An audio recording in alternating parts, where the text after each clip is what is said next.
नमस्कार दोस्तों, स्वागत है आप सभी का आपके अपने चैनल सनातनी दुनिया में। दोस्तों, आज का वीडियो बहुत ही महत्वपूर्ण है क्योंकि 29 जून 2026 का दिन बहुत ही पावन माना गया है।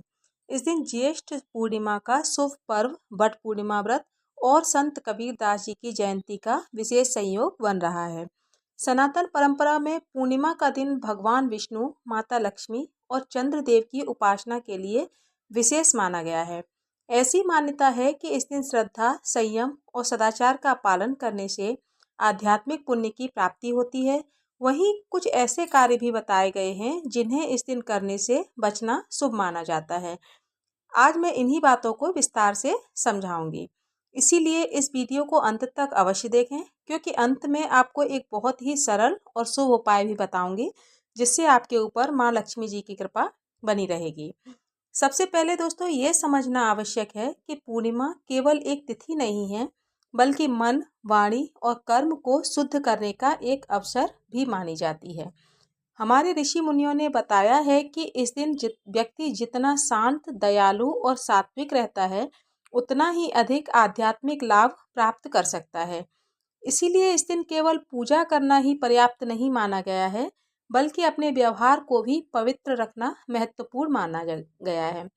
इस दिन बिना स्नान और बिना पूजा किए भोजन करने से बचने की सलाह दी जाती है।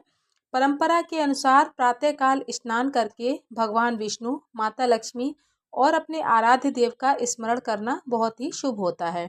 इसके बाद दीपक जलाकर जल अर्पित करके और यथाशक्ति पूजा करने के बाद ही भोजन करना श्रेष्ठ होता है।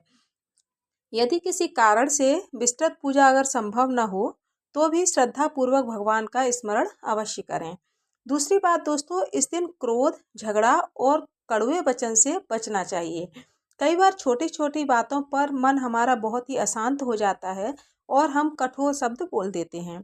परंपराओं में कहा गया है कि पूर्णिमा के दिन मधुर वाणी, क्षमा और धैर्य का पालन करना शुभ होता है। यदि किसी से मनमुटाव हो जाए तो उसे समाप्त करने का प्रयास करें। रिश्तों में प्रेम और सम्मान बनाए रखना ही इस दिन का सबसे बड़ा पुण्य होता है। तीसरी बात दोस्तों, इस दिन किसी भी जरूरतमंद का अपमान बिल्कुल भी नहीं करना चाहिए। यदि आपके द्वार पर कोई भूखा प्यासा या फिर सहायता की अपेक्षा लेकर आए और अगर आप इसमें समर्थ हों तो यथाशक्ति उसकी सहायता अवश्य करें। दान केवल धन का नहीं होता दोस्तों, मधुर वचन, भोजन और जल सहयोग का भी दान होता है। शास्त्रों में कहते हैं कि श्रद्धा से किया गया छोटा सा दान भी बहुत मूल्यवान माना जाता है। चौथी बात यह है कि इस दिन माता पिता, गुरु और बुजुर्गों का सम्मान अवश्य करें। उनके चरण स्पर्श करें और आशीर्वाद लें। भारतीय संस्कृति में बड़ों का आशीर्वाद जीवन की सबसे बड़ी पूंजी माना गया है। यदि वे दूर रहते हों तो भी उन्हें फ़ोन करके प्रणाम करना एक अच्छा भाव होता है। पांचवी बात दोस्तों, तुलसी के पौधे का सम्मान करें। यदि घर में तुलसी है तो उसके पास दीपक जलाएं और भगवान विष्णु का स्मरण करें। तुलसी को सनातन परंपरा में अत्यंत ही पवित्र मानते हैं, इसीलिए इस दिन उनका अनादर करने से बचना चाहिए। छठवीं बात यह है कि यदि संभव हो तो शाम को चंद्रमा के दर्शन जरूर करें और उन्हें जल अर्पित करें। पूर्णिमा का चंद्रमा शांति और सौम्यता का प्रतीक माना जाता है। चंद्र दर्शन करते समय अपने परिवार के सुख, स्वास्थ्य और मानसिक शांति की प्रार्थना करें। यह प्रार्थना श्रद्धा और विश्वास के साथ की जानी चाहिए। सातवीं बात यह है दोस्तों कि इस दिन छल, कपट, झूठ और किसी का अहित करने वाले कार्यों से बिल्कुल दूर रहना चाहिए। पूर्णिमा आत्मचिंतन का दिन भी मानी जाती है, इसीलिए अपने मन को सकारात्मक विचारों से भरें और किसी के प्रति द्वेष रखने के बजाय क्षमा का भाव रखें। यदि आप बट पूर्णिमा का व्रत कर रहे हैं तो श्रद्धा और नियम पूर्वक पूजा करें।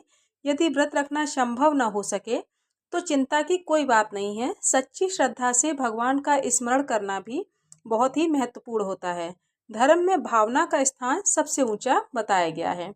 इस दिन भगवान विष्णु के मंत्र ओम नमो भगवते वासुदेवाय का यथाशक्ति जाप करें। माता लक्ष्मी जी का स्मरण करें और अगर संभव हो तो श्री सूक्त या फिर विष्णु सहस्त्र नाम का पाठ करें।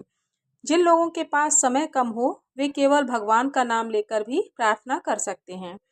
रात्रि में परिवार के साथ बैठकर भगवान का स्मरण करें। दीपक जलाएं और ईश्वर को धन्यवाद दें कि उन्होंने आपको एक शुभ दिन देखने का अवसर और दिया है। यही भावना जीवन में संतोष और सकारात्मकता लाती है। दोस्तों, अंत में वो सरल उपाय जो मैं बोली थी कि आपको बताऊंगी। दोस्तों, 29 जून 2026 की शाम को एक शुद्ध घी का दीपक भगवान विष्णु और माता लक्ष्मी जी के सामने अवश्य जलाएं। अगर हो सके तो उसमें थोड़ी सी हल्दी डाल लें। अपनी सामर्थ्य के अनुसार उसमें किसी जरूरतमंद को उस दिन भोजन, फल, जल या फिर वस्त्र का दान करें और पूरे परिवार की सुख समृद्धि के लिए भगवान विष्णु और माता लक्ष्मी जी से प्रार्थना करें। यह उपाय श्रद्धा और सेवा की भावना को बढ़ाने का माध्यम माना जाता है और इससे माता लक्ष्मी जी की कृपा आपके ऊपर बनी रहेगी। दोस्तों, याद रखें कि किसी भी शुभ दिन का वास्तविक महत्व केवल पूजा पाठ में नहीं है, बल्कि अच्छे विचार, अच्छे व्यवहार और दूसरों के प्रति दया, सम्मान और सेवा में भी होता है।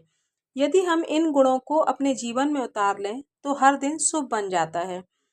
दोस्तों, अगर आपको यह जानकारी पसंद आई हो तो वीडियो को लाइक करें, अपने परिवार और अपने जानने वालों के साथ शेयर करें और चैनल को सब्सक्राइब करना बिल्कुल भी न भूलें।